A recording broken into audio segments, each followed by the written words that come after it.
আবৃত্তি করছি আবু জাফর ওবায়দুল্লাহ রচিত কোনো এক মাকে।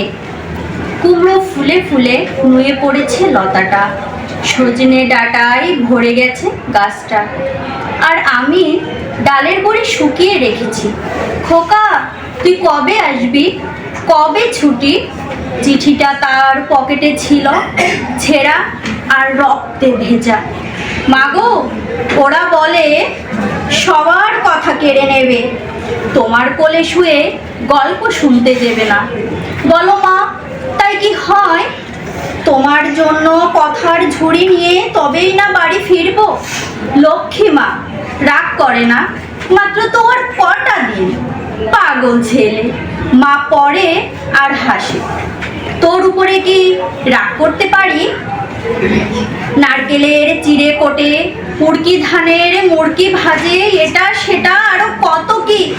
তার খোকা যে বাড়ি ফিরবে, ক্লান্ত খোকা।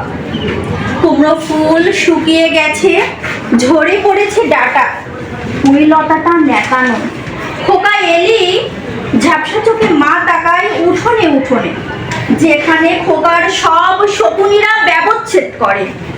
এখন মার চোখে চৈত্রের রোদ পুড়িয়ে দেয় শকুনিদের। তারপর দাওয়ায় বসে মা আবার ধান ভানে, বিন্নি ধানের খই ভাজে। খোকা তার কখন আসে কখন আসে। এখন মার চোখে শিশির রোদ, স্নেহের রোদে ভিটে ভরেছে। ধন্যবাদ।